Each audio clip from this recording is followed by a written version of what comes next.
Laban na, panibagong araw, panibagong tuklas. Ikaw ba ay sumasailalim sa dialysis? O kung may kakilala kang nagdadialysis na nahihirapan, yung tipong kailangan pang pumila, gumising ng madaling araw o hating gabi, o kaya naman bumibiyahe ng malayo, dagdag pagod at gastos. Kaya ang resulta ay nawawalan sila ng sapat na pahinga. Magandang balita! Dahil narito na ang St. Felicity Dialysis Center sa Cabanatuan City na handang tumulong para gawing mas magaan at mas abot kamay ang dialysis treatment para sa lahat. Ang St. Felicity Dialysis Center by Jortis ay matatagpuan sa Villa Benita Subdivision sa barangay ng H. Concepcion sa lungsod ng Cabanatuan. Bagong building, bagong pasilidad kung saan tiyak na magiging komportable ang pasyente at ang bantay. Kaya tara na, laban na at sama-sama nating tuklasin ang mga dahilan kung bakit nating dapat piliin ang St. Felicity. Sa aming pagpasok dito sa building ay agad tumambad sa amin ang maluwag na waiting area. Malinis, maaliwalas at malamig. Organisado at profesional ang mga empleyado. Mula sa kanilang pananamit hanggang sa kanilang pakikitungo sa mga bisita. Kumpleto at maayos ang kanilang pasilidad. Bago ang mga kagamitan. Mas ligtas, mas mapagkakatiwalaan at mas komportable para sa pasyente. Mga eksperto at bihasa ang mga nurse. At lahat ay may sapat na karanasan sa pag-aalagang dialysis patient. Wala ka namang dapat ipangamba sa kalidad ng kanilang serbisyo dahil lahat ng ito ay pumasa sa standard na kinakailangan. Tunay na kaligtasan ang hangad ng St. Felicity. Katulad nga ng sabi nila, ang kalusugan ay hindi dapat isinasakripisyo. May mga hakbang at lugar na maaaring makatulong upang mas maging maayos ang gamutan. At isa na nga dyan ang St. Felicity. Dapat nyo ring piliin ang dialysis center na ito dahil lahat ng kanilang machines ay bago. Mas maraming available na slots. Kung kaya hindi na kailangan magpuyat o gumising ng hating gabi para maghintay ng schedule. Mas mahaba at sapat ang pahinga ng pasyente na mahalaga sa kanilang kalusugan. Pag dito mo pa napili sa St. Felicity, libre na ang emergency medicine. Libre pa ang oxygen. Ang isa pa sa ipinagmamalaki at nararapat namang serbisyo ng bawat dialysis center ay ang pagkakaroon ng palaging available na doktor. Doktor na nakatutok sa kalagayan ng pasyente. Kaya dito ka na kung saan ikaw ay ligtas o ang iyong kapamilya. Sa katunayan, lahat ng pasyente rito ay itinuturing nilang pamilya. May birthday at holiday tokens. May monthly raffle. At meron pang annual t-shirt. Grabe, saludo talaga ako sa mga nurse dito sa St. Felicity. Gayun din sa doktor dahil nasaksihan ko kung paano nila ingatan at alagaan ang pasyente. Nakapanayam ko pa nga ang ilan sa mga bantay at sobrang nilang ipinagpapasalamat ang serbisyo ng St. Felicity. Nakakatulong daw kasi di umano ang mga nurse at staff dito na mapagaan ang bigat na kanilang dinadala. Ngayon ko naisip na kailangan nating ingatan ang ating kalusugan. Minsan, hindi natin napapansin na sa likod ng simpleng pag-inom ng tubig at pagkain araw-araw, malaki ang papel na ginagampanan ng ating kidney. Halina't sama-sama natin pakinggan ang naging testimonya ng pasyente at bantay dito sa St. Felicity.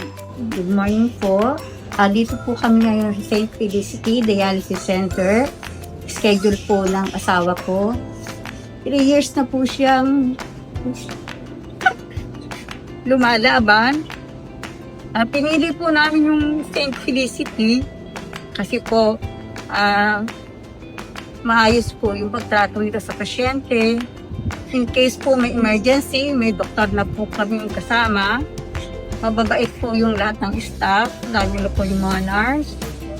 Maasikaso po sila. Malinis po ang St. Felicity. Una-una po, then lahat po ng facility nila bago. At talaga pong maalaga po sila sa mga pasyente. Gagalang po silang lahat. Makikita niyo naman po, malinis. Yun po, tahimik. Ang mga pasyente po, komportable. Pwedeng matulog, may libangan doon sa mga hindi po nakakatulog. May mga television sila. At komportable po talaga ang mga pasyente dito. Maalaga po ang mga staff. Napili ko po itong St. Felicity kasi ito po yung bali pangalawang dialysis center ko po itong nakita. Nag-inquire po ako sa una, okay naman po sana. Kaso nga lang po, tumawag sa akin yung hipag ko. Sabi niya na merong ating bago doon sa may Villa Benita. So, hindi ko pa po alam ngayon kung ano yung pangalan. Umalis na po ako agad sa PJG noon, nung nakakumpine pa yung anak ko. Tapos po, nag-inquire na po ako dito. Nung nakita ko po dyan pa lang sa bungad, maayos, sabi ko. Tapos po, nag-inquire na po ako. Lahat naman po sila, nag-approach sa akin ng maganda. Kaya po, dito ko na po dinala yung anak ko. Nung time na yon, kumuha na ako ng requirements, kung ano yung kailangan nung para makapasok dito. Tapos po, inayos ko na. Tapos din po, dito ko na po dinala yung anak ko. Kasi po, nakita ko naman, umpisa pa lang na yung approach ng mga nurse, ng mga staff dito, okay naman po, accommodating naman po sila.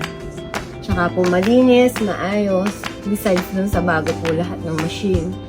Kaya po, dito ko na po inano yung anak ko. Hindi na po ako naghanap ng iba nung nakapunta po ako dito. Maayos naman po ang karanasan ko dito at ang mga lahat ng nagtatrabaho, empleyado, mabait naman po sila. Maaga napasok. Lahat po, wala pong masabing masama. Lahat sila ayos. Nakakatupad po sa ako. Ang pagtunog ng mga machine, napunta po agad sila na ayos. Mga kapaligiran ay malinis, pati mga makina po nila, puro bago. Hindi naman nakakabderiya. Tuloy-tuloy po ang operasyon. O diba ating narinig ang ilang patotoo tungkol sa St. Felicity? Kaya ano pa ang inyong hinihintay? Magtanong sa inyong doktor tungkol sa tamang treatment at alamin kung paano makapagsimula ng dialysis dito sa St. Felicity Dialysis Center. Ito pong muli ang Team Laban na patuloy na maghahatid sa inyo ng mga panibagong tuklas na tiyak na kapakipakinabang sa ating mga Novo Ecijano. Maraming salamat sa pagsama hanggang sa muli. Paalam, ingat, and God bless. Laban na!